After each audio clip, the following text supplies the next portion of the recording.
There's a week to go until the American midterm elections, and I've gathered a formidable panel to tell us what's going to matter in them and why. I'd like to thank you all for joining us.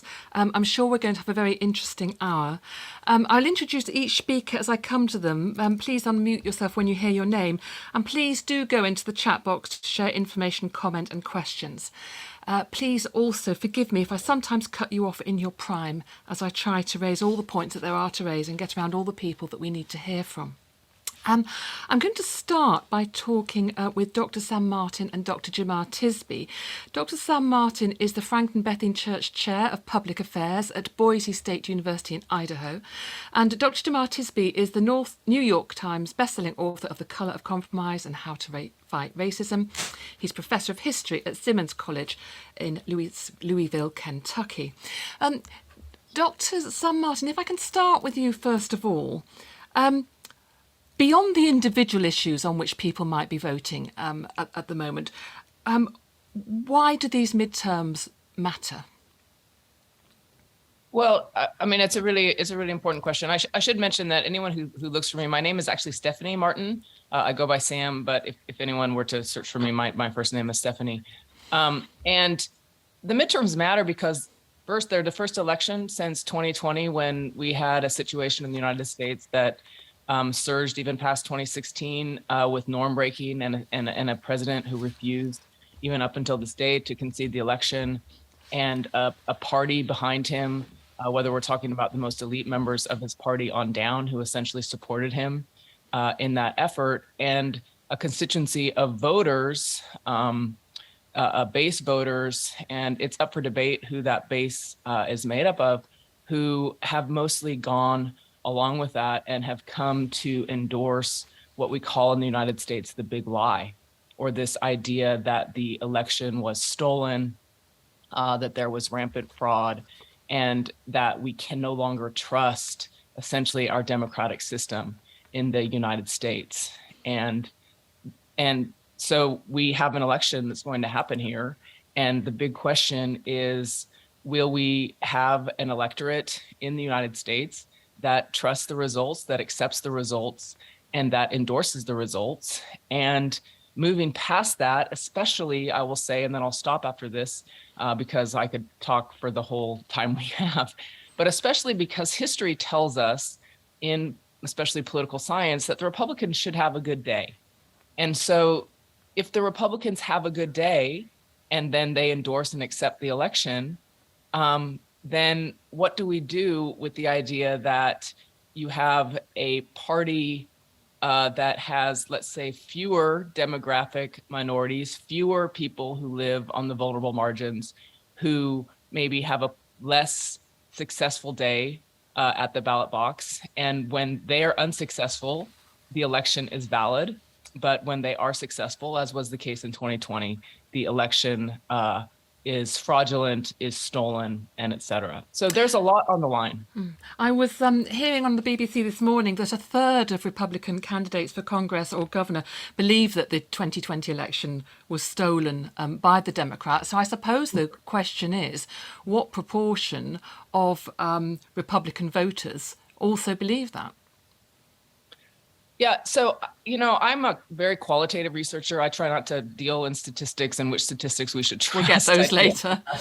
I do ethnographic research, but actually, I would gently suggest a different framing than that. So I have a theory. I wrote a book called Decoding the Digital Church, where I spent a lot of time doing ethnographic digital research. And I proposed a theory building off of what we think of a lot in the United States as Christian nationalism, or the idea that a lot of Republican voters would like to see the United States returned or actually begun into an idea that the United States was built, created by the framers to belong to God from the beginning, and we should return to that.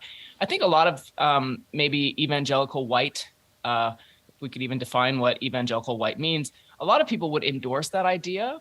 But I try to forward in my book what I call active passivism, or even what is more easily understood as engaged indifference, which I call the idea that white evangelicals are interested in voting, and they're a very active Democratic constituency. They're very likely to turn up to the voting booth. But what they then do is this idea of indifference, where they offload their democratic agency, they offload their democratic responsibility onto a transcendent God who lives in heaven, onto citizenship that is already happening in heaven, such that where if things don't turn out okay, such that where when bad things happen, it's okay because God has it. God has it under control, and it will be okay in the end, right? So if it's not okay, it's not the end. And what that does is it allows them to feel good about the things they did vote for, Supreme Court justices or lower taxes or tax breaks for schools. And it allows them not to have to look at children in cages at the border or women who are being harmed or reduce voting rights for minorities or whatever it is that they are maybe uncomfortable with. And so when people ask about the hypocrisy they see, my answer is that they see it, they just trust that God's going to work it out. And ultimately what it is it's good theology that leads to bad democracy. Dr. Jamar Tisby, could you come in here and tell me well, first of all, is it good theology you think that is being discussed there? Or what are your perceptions about the threat to democracy at the moment in America? It's chilling in terms of the threat to democracy. We started seeing this. I mean, there are signs historically going very far back, but in the recent past, leading up to the 2016 election that put Trump in the White House, we looked especially at his support among Christians, particularly white evangelicals, and many people looked at it as if it was a betrayal of their supposedly good theology, that they would endorse someone who trafficked in racism and lies and all kinds of malfeasance and injustice. But it was really helpful to me to discover the concept that other scholars have been studying, the concept of white Christian nationalism. That gave me a term and a framework to help understand that narrative that Dr. Martin referenced, that the United States was founded intentionally as an explicitly Christian nation, that the nation prospered in so far as it adhered to Christian principles defined sort of narrowly and fundamentalist in nature, and that there was an ideal American who was namely white and Christian and preferably male. And I'll just read you a brief quote. It struck me, it's always struck me as a historian, that of all the religions, the Christianity was the one that was most commonly adhered to by racial terrorists, such as the most notorious one in the United States, the Ku Klux Klan. And the founder of the Ku Klux Klan in 1915, William J. Simmons, said this. He said that the Ku Klux Klan admits membership to none but native-born, white, Gentile, meaning not Jewish, Protestant Americans whose statement of principles was a restoration of the fundamental principles of American democracy as embodied in the Constitution of the United States, an organization whose code of conduct was Christianity. Now, you needn't be an extremist, you needn't be violent, but there are many people who adhere to this subtle idea, this understated or underlying idea that the United States is a Christian nation meant for Christians and should privilege a certain kind of Christian. And they are willing to do all kinds of things, including subvert democracy, in order to establish that vision. Thank you. I'll just bring in Robbie Jones here because Robbie Jones from the PRI has done a great deal of work on white Christian nationalism. I don't think Alan Cooperman is back from his fire practice or fire drill or real fire to share Pew Research findings on this at the moment. So, Robert Jones, what's the morphing possibly from one set of beliefs into a sort of ideology which becomes quite extremist? And I wonder what you see happening there, whether you see that morphing happening or are we talking about two distinct groups of people? Right. Well, thank you, and good to see everyone. Just one quick note on the question about people who believe the big lie. So I put in the chat a link to PRI's recent 2022 American Values Survey that we do every fall. This is our 13th annual one that we do in partnership with the Brookings Institution. So that data is there. So most of the data I'm talking about, well, if you want more, you can go to that link and dig in detail. One of the things we had there is about that big lie, whether the election was stolen. So just to give that number, since it already came up, It's 58% of Republicans and 54% of white evangelicals who believe that the election was stolen from Donald Trump. Those numbers have actually remained fairly steady ever since the 22. We've been polling on this ever since the 2020 election, and they've remained fairly steady across this time. We've asked a question about Christian nationalism, and in particular PRI, we've asked a question about white Christian nationalism, because in the U.S., I mean, there's of course a variety worldwide of religious nationalisms that take various forms, and really in their most virulent and dangerous forms, they always have a kind of ethno-racial component to them. And as Jamar indicated, it's no exception here in the U.S. that the most virulent, dangerous forms have been a kind of ethno-religious, kind of European Christian form. But what we found is basically that this is the question that we asked. It reads, God intended America to be a new promised land where European Christians could create a society that would be an example to the rest of the world. So just using this question, it's an agree or disagree question. We find that Americans by about 2-to-1 reject that premise. So 31% of Americans agree with it. However, it's half of Republicans and half of white evangelical Protestants, the kind of anchor of the Republican Party, that believe this. And the groups that are above the national average are also other white Christian subgroups, white non-evangelical Protestants and white Catholics, who are in the mid to high 30s on this. But if you look at groups like non-Christian religions, Jews, Hindus, Buddhists, etc., it's only 1 in 5 African-American Protestants as well. So does Christian nationalism mean anything without the word white in front of it? I mean, I certainly think it means something. And we have, like I said, we have, 1 in 5 African Americans, for example, agreeing with that. But when we look at correlations to other ideas, and particularly if we look at correlations to violence, propensity to violence, this is where the whiteness really does kick in. So we look at white Americans, for example, who believe that this idea that America is basically a promised land for European Christians. What we find is that 2/3 of them also agree in this thing that's been promoted on Fox News, called so-called Great Replacement Theory, right? That immigrants are replacing so-called true Americans, right? We find 2/3 of them believe in the big lie, and 2/3 of them believe in QAnon as well in the United States. So they go along with all this. And on the question of violence, white Americans who believe this statement, again, that God intended America to be a promised land for European Christians, are 4 times as likely as whites who do not believe that, to say that true American patriots may have to resort to violence. Jamar, is there anything you want to add to that? Hey, coming at this as both a scholar and a practitioner, and we're certainly seeing this at play, where I'm talking to a lot of different people, particularly white Christians, where it's in their families, and they're wondering how to talk to uncles and parents and friends who have basically fallen down this rabbit hole, oftentimes because of mass media and mass communications outlets like Fox News and YouTube channels and similar outlets.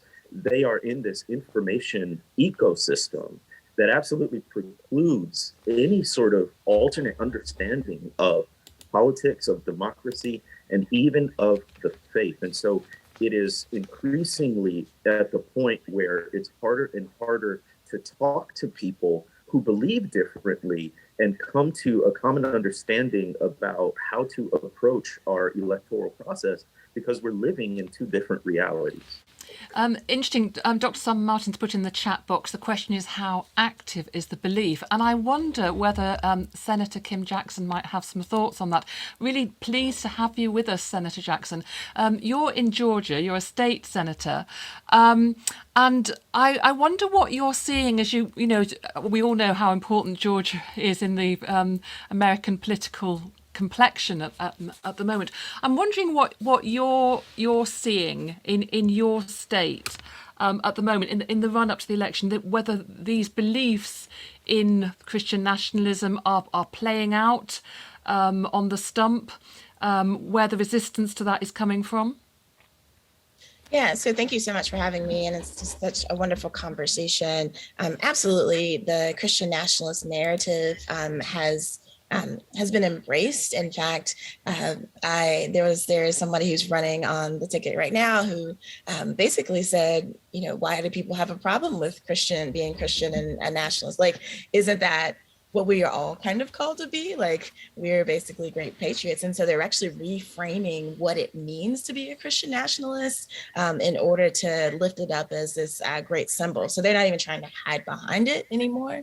And you're seeing, very strong and ardent evangelical white Christians coming out, for people who, if we take, for instance, a Herschel Walker, who I think many of us would suggest does not have a lifestyle that aligns with. Just tell our British audience who he is, Senator, please.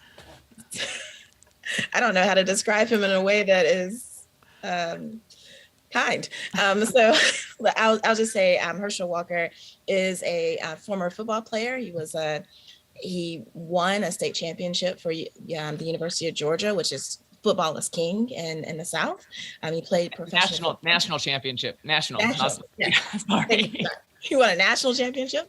Football is king in the South, and so that matters. Of course, this happened before I was born, but nonetheless, people are excited about it. And he was an NFL player. He's a Black man. I think that's really important to name. So he's a Black Republican. He touts his great religious beliefs, but recently a number of people have come out, 2 different women have come out saying that he encouraged them to get abortions. One woman even has a receipt and a card where he signed a Goodwill card for her for having gotten an abortion. So he's problematic in many ways. There's an ad that is playing constantly from his ex-wife that talks about Herschel Walker holding a gun to her head. And he, of course, does not deny that, but he talks about having a dissociative disorder that he has now been cured from, although he cannot explain what that curing process was other than perhaps the grace of God. So that's who we have running for Senate, and he's polling very well right now. It's a dead heat here in Georgia, and he is running really very strongly and clearly on this claim of being a good Christian man who is here to protect your family, and he says it in his rallies. And everyone here, you are my family, and I will protect you as all good Christian men are supposed to do. So that's something I'm seeing. Tell us what's happened in Georgia recently with regards to, voting restriction, I suppose you would call it, or the laws that have been passed about, how you vote, when you vote, whether you can vote. Yeah, thank you. Thank you for that. So as a result of the big lie, and because such a substantial population within Georgia did believe and do believe that the election was stolen from Donald Trump, in 2021, we saw a bill passed, it's named SB 202, which introduced some, what Republicans would say, it makes elections, it increases access to vote, but makes it harder to cheat.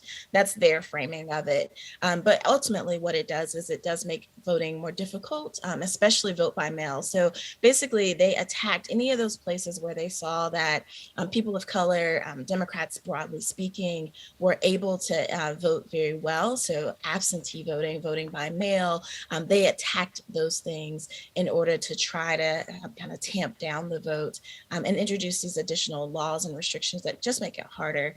And so we're seeing that played out. Now, what you'll hear in the media and from Republicans is that we're having record turnout in Georgia, greater than we had in 2018. So clearly this bill was not a suppression bill. But I'm also very clear that just because people are able to turn out doesn't mean there aren't new hurdles. Black folks in particular in the South, we are used to having to jump over hurdles, and we will knock down walls in order to go and vote. So it's not new for us, and it doesn't change the fact that they have made it harder to vote. How much of an issue do you think abortion is in this election, given the Supreme Court's June decision to overturn Roe versus Wade? Yeah, so I think that actually is where the battlefield is. So the battlefield when it comes to the election in Georgia is about the opportunity to choose reproductive health. And so we're seeing it's very heavily people who consider themselves pro-birth who are showing up to the polls. And then we're also seeing a number of people who are very much pro-choice coming up to the polls. And so over and over again, the ads, the chants, it's all about, for particularly those on the left, it's about, these are the candidates who will protect your right to choose. And we're seeing more and more women show up to vote. And we think that is an indicator that women are showing up because they want to have choice. But we won't know for sure, obviously, until the end of the outcome. But that is, I would say, second to Medicaid expansion, choice is on the ballot right now. When the decision first took place, I read a lot over here about, this will really affect the midterms. People will vote Democrat, whereas previously they would have voted Republican. I wonder whether that's borne out by the research since then. Alan Cooperman from Pew Research, have you done any polling on this? Yeah, absolutely. The importance of that issue jumped in the summertime after the Supreme Court's decision in the Dobbs v. Jackson case that overruled Roe v. Wade, and it particularly jumped for Democrats. And it has stayed very high for Democrats. 3/4 of Democrats say it'll be a very important issue going into the election for them. But most Republicans don't say that. It's about 40% of Republicans who say abortion is a big matter of importance for this in this election. That's different from past patterns. In many elections, actually Republicans have been more motivated to vote on the abortion issue than Democrats. So I agree with Senator Jackson. We just have to see. Turnout is a very, very difficult thing to predict. And frankly, it's also a very difficult thing to analyze and really understand even after an election, because the data we have on turnout in the United States is really hard to parse. I think it'll be a long time before we know, if we ever really know, how important abortion was in this election. But there's every reason to believe that it has certainly risen in importance over the summer. Can I bring in Heidi Schlumpf, who's the Executive Director of National Catholic Reporter? It's really good to have you with us, Heidi. What's your reading of Catholic intentions in the light of the abortion issue? I mean, are they indicating they'll be voting in a different way than they might otherwise have done? Well, yes, thank you so much for having me. Here at the National Catholic Reporter, I agree with so many of your other panelists. Democracy ballot, we wrote our editorial about the midterms with the title, "Vote as if the country's existence depends on it," because it does. That said, Catholics are still talking about abortion, as they often are. I can cite a poll Catholic organization, so the conservative TV station EWTN, interestingly showed what a lot of these other surveys are showing recently, which is that Catholics are divided even about the abortion issue. So even the EWTN poll had more people disagreeing with the overturning of Roe versus Wade than agreeing with it, although it was very close. So Catholics as a voting bloc are not really a monolithic bloc anymore. We're divided, just as the country is, pretty evenly split between Republicans and Democrats. And I think what abortion has become, and certainly it's a very important issue for people, they believe in choice or they believe in the pro-life view, but it has become something that's a signifier of whether you belong in this group or that group. And so while they may be saying in polls that they're not voting based on the abortion issue or that it's not the most important issue, instead we're talking about crime or we're talking economy, I think abortion in the end then becomes one of these totems that sort of stands for something else. Thank you. Reverend Brandy Jasmine Mimitzerem, I hope I pronounced your surname right. You're the Director of Institutional Engagement in Public Theology at the Religious Coalition for Reproductive Choice. And I wonder, how broad is that coalition religiously and politically? And what have you seen since the Supreme Court decision in terms of religious engagement with this issue? We are multi-faith, I wouldn't say necessarily multi-political, because we've been pretty far to the left, and most of us aren't Christians. And those of us who are, most of us are not even former evangelicals. So there's a lot of Protestants, a few Catholics, mostly Jews, a couple of Muslims, Hindus, and Buddhists. and then some who are spiritual and indigenous religions leaning, we'll say that. And so our primary concerns as RCRC since the summer has been not just abortion, but what the rise of Christian nationalism and its prominence and what the overturning of all of this, what the impact on that will be widespread. We are not so much a single issue, we can't afford to be a single issue organization. So we look at it from reproductive justice. What does this mean for the whole of our life? What does it mean for our members that the overturn, the Dobbs decision and the overturning of Wade means that Christian nationalism has a place? What does it mean for our Muslim members? What does it mean for the Muslims in this country? What does it mean for the African traditional religions in this country? And so that's kind of where our faith discussions have been. And also we need abortion access. But with abortion access and with that overturn, what does it mean for Black women whose mortality rate when we carry pregnancies to term is so much higher than everybody else's? What does it mean if we can't access what we need to keep ourselves alive? And so that's really how we've been engaging it as a faith, as a multi-faith community since the summer. Why is it so difficult, do you think, for the left to sort of shout about this in the way that one might hear from the right? That's one of the questions that I've always had. I think the left has a problem of politeness and the need to be, it's not even tolerant as much as it is to be polite and talking about sensitive issues, especially issues of religion. The left, and by left, I mean specifically white left, don't do religion and politics at the dinner table in a kind way. And so they skirt around the issue. They don't want to talk about what their faith is. They don't want to talk about abortion access. They don't want to have these conversations with their family because they're divisive. Whereas the right, it's absolutely, we're going to have this conversation. The anti-choice, the I call it sanctity of life. They want to have these conversations because they want to insist on their own particular faith structures. Progressive Christians, progressive Muslims don't have the need to insist upon themselves in the way that more conservatives do. And that refusal to proselytize, I think, is why it's so difficult to scream about it. And so we're working on that.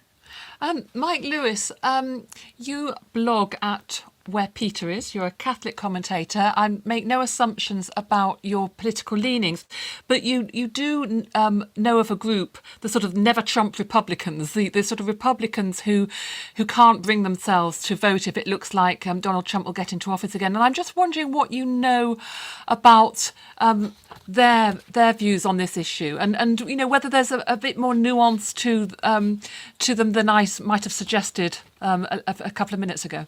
Well, there's an old saying, I think, in U.S. Catholic circles that Catholics are politically homeless in the U.S. because there's no party. You know, the Catholic Church on is conservative on these issues and liberal on these issues, and like Heidi said, as a result, there's no quote unquote Catholic bloc of voters in the U.S. I don't know. Never Trump, I guess, was the big term in 2016. But I think once he got the nomination, people started falling into line.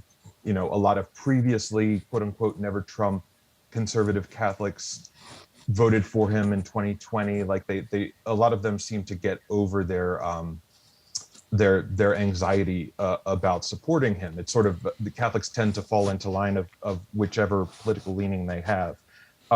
More than numbers, though, I would look at what Catholic media and Catholic money are, how they're influencing Catholics. I think one of the, Heidi, of course, brought up EWTN, which had an interview or two with Donald Trump. They will openly support him.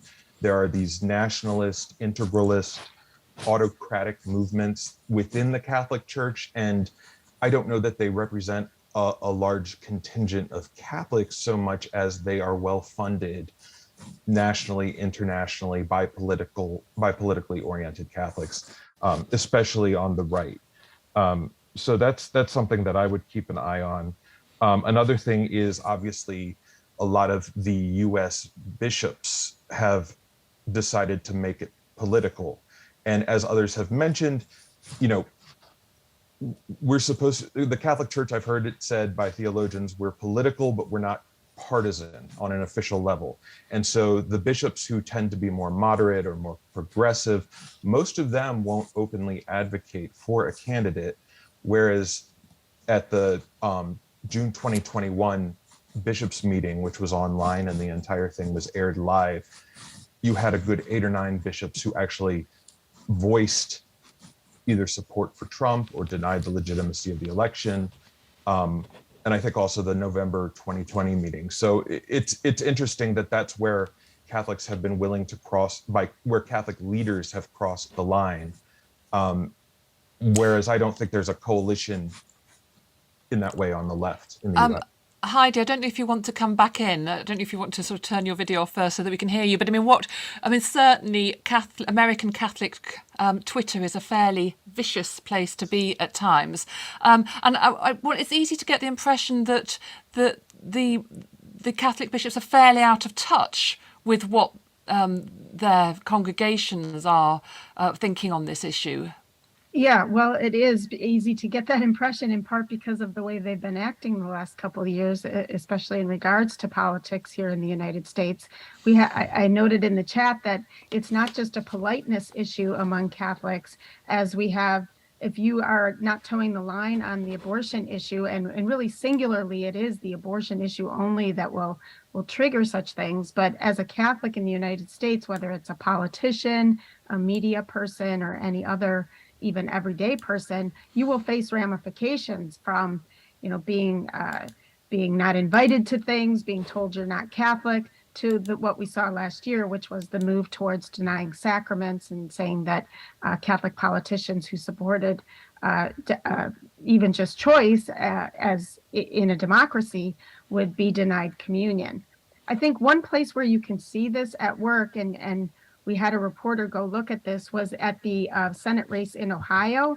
So it's got a lot of national attention. You have Democrat Tim Ryan and Republican J.D. Vance, the Hillbilly Elegy author, and they're both Catholic, but they're very different kinds of Catholics. And you have in J.D. Vance this, Trump supporter who's, as Mike Lewis mentioned, this Catholic integralist position, which is very similar to that white Christian nationalism. And then in Tim Ryan, you have the more traditional Catholic Democrat, who he even was considered a pro-life Democrat before, although stepped back after he got more into the issue and saw how abortion affects women and is now considered pro-choice. It's a very interesting contest, and we'll be watching it closely to see how it comes out. Going to bring in Alan Cooperman again now. You wanted to share with us some of the research that had been done about the Christian nationalism label. Do share that, and then people might just want to put their hands up and comment on this, that, or on anything that they've heard in the discussion so far, because I think we've heard from everybody apart from Tom Rees, and unless Tom wants to come in straight away after Alan, I'm going to come to him a little bit nearer the end of the conversation. So Alan. Thank you, Rosie. And, I've really enjoyed listening to all these comments. I found myself in the position of trying to be a listener and wondering how I would make sense of the notion that there's this Christian nationalism, and it's a kind of, as Robbie and others would see it, a stew, a poisonous stew of not only religion, but racism, misogyny, homophobia, predilections to violence, and all this. And yet there are politicians openly embracing it, and so many Americans who seem to, to endorse it, and how that would make sense to me. And let me try to explain this in a way that I think, I don't want to be overly optimistic about where public opinion is in the United States, but I think we also shouldn't give an overly gloomy view in which we see the entire country as being, kind of overtly racist, misogynistic, homophobic, and inclined toward violence. When we asked Americans about this term, Christian nationalism, 54% of American adults say they've never heard of it. Never heard of it. 5% say they've heard a great deal about it. I think we in this call are in that 5%. And we're familiar with this term. We see it as a philosophy, a kind of coherent philosophy on the far right, et cetera. Remember that to a lot of Americans who haven't heard the term, who really aren't familiar with the discussion about it, the notion of a Christian nation is actually has a lot of currency and a lot of support. And people who are progressive shouldn't necessarily imagine that that is pure racism, if people saying that, or a desire for a theocracy. Because when we ask people about that, let me just give you the numbers, by the way. 45% of Americans say the United States should be a Christian nation. 60% say the founders of the United States intended for the United States to be a Christian nation. And a third of Americans say it is today a Christian nation.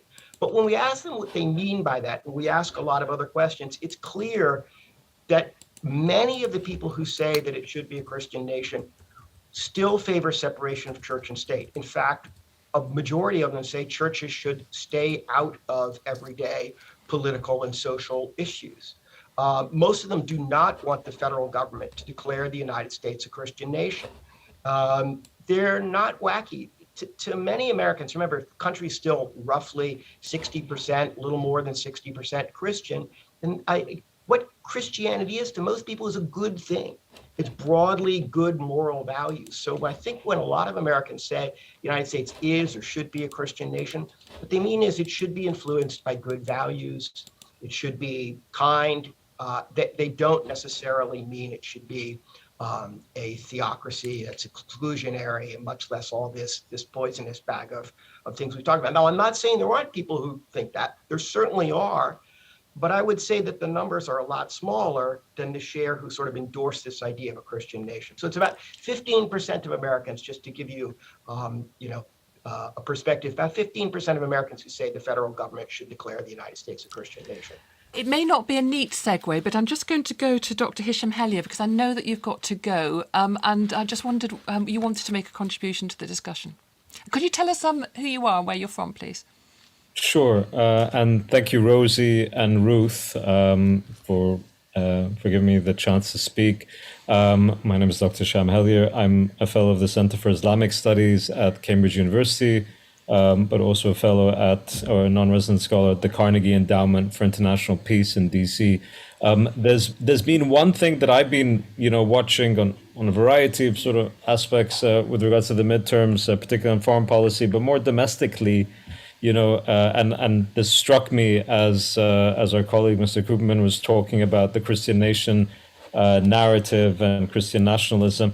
There's the quote unquote the push side of that. There's also the pull on it, and there's something very concerning, especially in comparison to previous midterms, where Islamophobia and anti-Muslim bigotry definitely plays quite a significant role in some of these narratives. And, we've seen that being mainstreamed within the Republican right over the past decade. It was very prominent in the last midterms.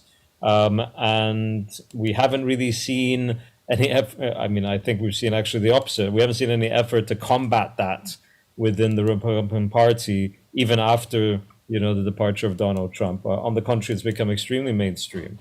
And I'd wonder and urge, people who are looking at the wider issue of religion and the midterms to consider that, how we are continuing to otherize communities in the midst of these election campaigns. And, there's an interesting piece of research that was done years ago looking at how Islamophobia increases not after terrorist attacks in terms of backlashes the most. Actually, it's during electoral campaigns. That's when Islamophobia goes up. It's not in the aftermath of terrorist attacks. It's in the aftermath or during, election campaigns, because unfortunately it's a vote getter.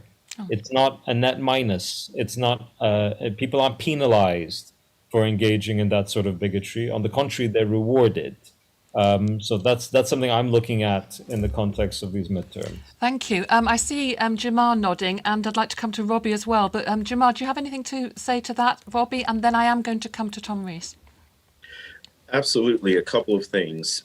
So implicit in this idea that America is a Christian nation is the idea is that it is not a place for Muslim people or Jewish people or atheist people, people who don't practice a certain version of Christianity. And certainly in the electoral process for Republicans, that's not seen as a negative to express Islamophobia and other xenophobic ideas. And going back a little bit, I do think it's also important to say that this is not a binary one is a white Christian nationalist or isn't. Rather, it's an ideology, and people adhere to this ideology along a spectrum. And so sociologists Andrew Whitehead and Samuel Perry, they actually have 4 different categories of people, from folks who explicitly promote ideas of white Christian nationalism, which is a relatively small group, to people who explicitly reject it, to people in between. And so when we talk about white Christian nationalism, it's an analytical sort of tool and category, and we should be very keen to remember that there's a spectrum of belief, but unfortunately we have this electoral process that is very binary. And so if you lean one way or the other, you're likely to still, in terms of voting and the candidates you support even overtly white Christian nationalist candidates. Well, I'll make one quick comment just on the abortion issue. One of the very interesting things that we found just over the last couple of years, and particularly since the Dobbs decision at the U.S. Supreme Court, is actually this flip that Alan mentioned about the priorities. And that's true in the religious landscape as well as the political landscape. So white evangelicals actually are now not the people who rank abortion as the most critical issue, right, in the country. It's actually non-Christian religious groups like Jews who rank it much higher, right, than do and African-American Protestants and the unaffiliated. So I think that's one interesting thing to kind of note here. It's also the case that the people who say, we asked a question essentially about litmus test voting and whether you would only vote for a candidate who shares your views on abortion. Those have flipped as well, right? So it used to be that Republicans and white evangelicals said they were the ones who were most likely to say that.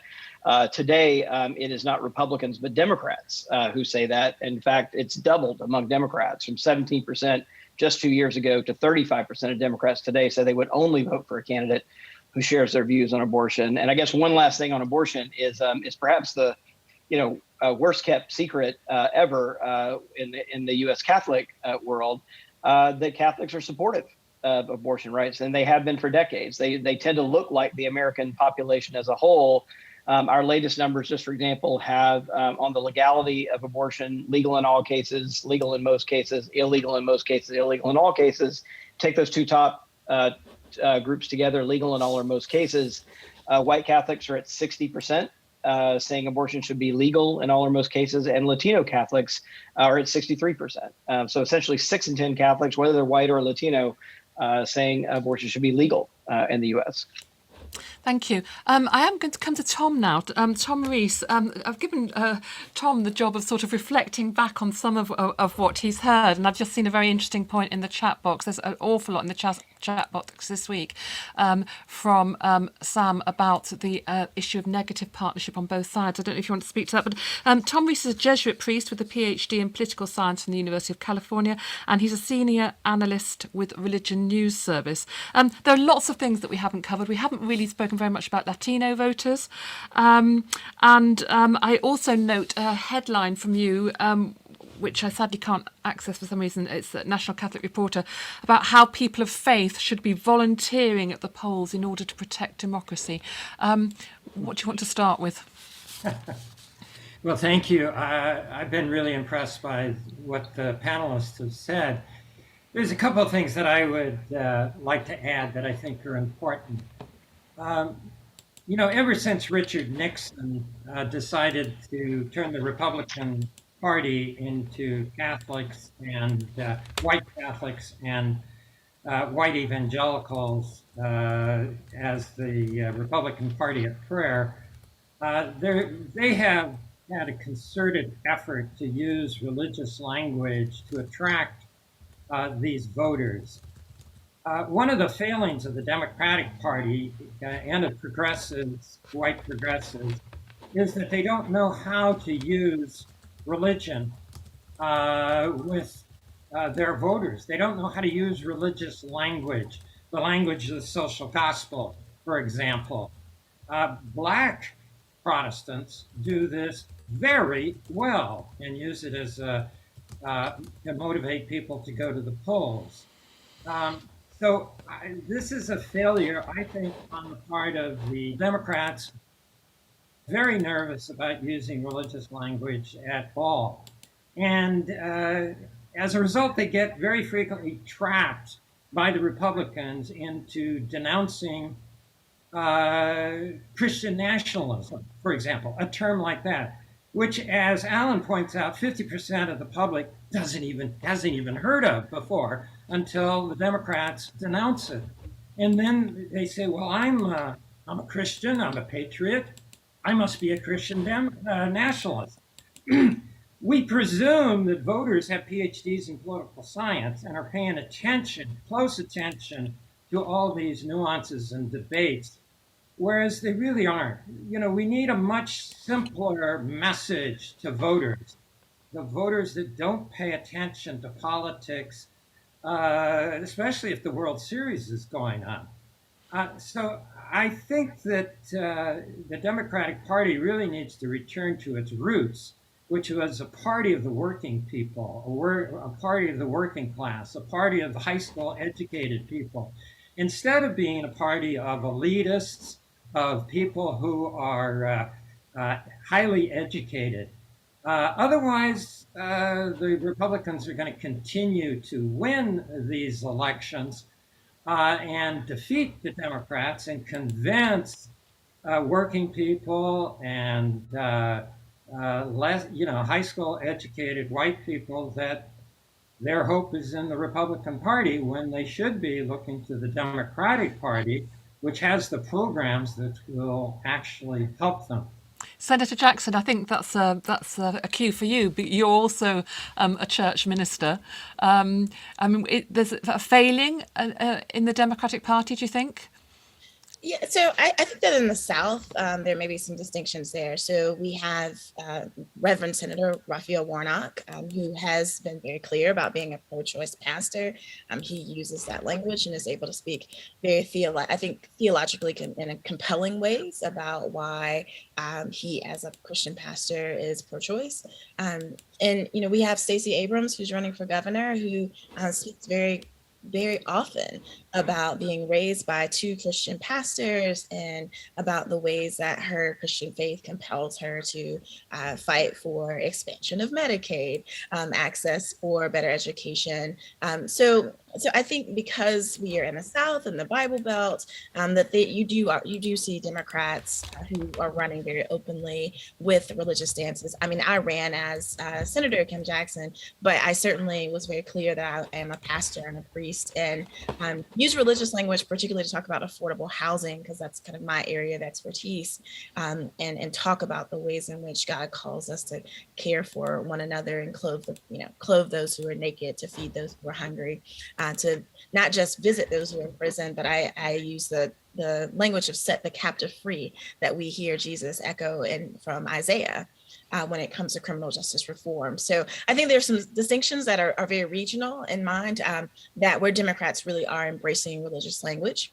And the last thing I'll say to that is that when I first began my campaign, anytime I was in a room full of progressives, if I was introduced as the Reverend Kim Jackson, the very first question that was asked of me was, "Are you pro-choice?" Because they were skeptical. So it's both and. Dr. Martin, I don't know if you want to come back, and we haven't heard from you for a while, with any sort of take-out thoughts you've had from this session. We've only got another 5 minutes. Anyone else who wants to say something, put your yellow hand up. I'll get to you if I can. So in my research, what I did was I studied the digital evangelical megachurch, and what I did was I went to church online during the years from 2008, 2010, really the Great Recession, through the election of Donald Trump, and I attended megachurches, and I listened to the stories that were being told inside those churches, trying to understand a constituency that I didn't belong to. And I learned a lot about people that have ideas and who vote differently than I do. And what that taught me was what I'm seeing in the media and what is foregrounded, the 5% of people we talked about who really understand Christian nationalism,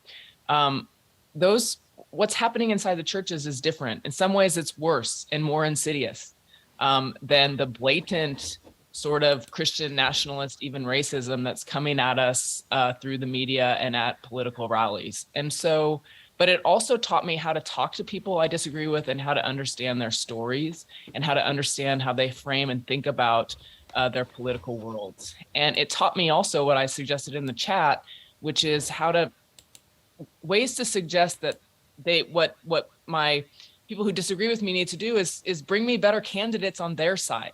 A lot of times, because I don't happen to be a Republican, but I study conservative social movements, my friends on the left will ask me how I can get my evangelical friends to vote for Democrats. And I say, they're not going to do it.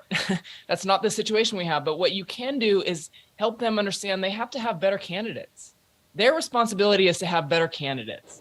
And they used to have better candidates. And we used to have a situation, because in a democracy, very often the other side wins, right? And we've all had presidents who we wished weren't the president. We've all had senators we wished weren't the president, but we lived through it and we managed to not live every day of our lives in fear that we wouldn't have a democracy in a month. And so really what we want to have are conversations that insist that our friends who disagree with us bring us candidates that will live by the rule of law and will respect the democracy at the end of the day. And we can have disagreements about fundamental issues. Thank you. So that's what I'd say. Thank you. Right, we've got 3 minutes left, and I would like, Alan raised his hand, so I'd like him to make his point or question or whatever, and then I'd like a prediction. But Alan might not do that because he's a fact tank, not a think tank. So I might ask Robert to do it, or someone to give me a prediction. So Alan, briefly, please. So yes, there was some things in the chat about negative partisanship, but I wanted to make a quick point about it. I think we all know polarization is extremely high. What's sometimes called partisan antipathy or negative partisanship, very high. Democrats and Republicans just talking past each other. And as Sam was saying, someone who's been Republican, not giving any consideration to ever voting for a Democrat and vice versa. One of the things we're seeing in our polling that I think is fascinating is that both sides feel they're losing.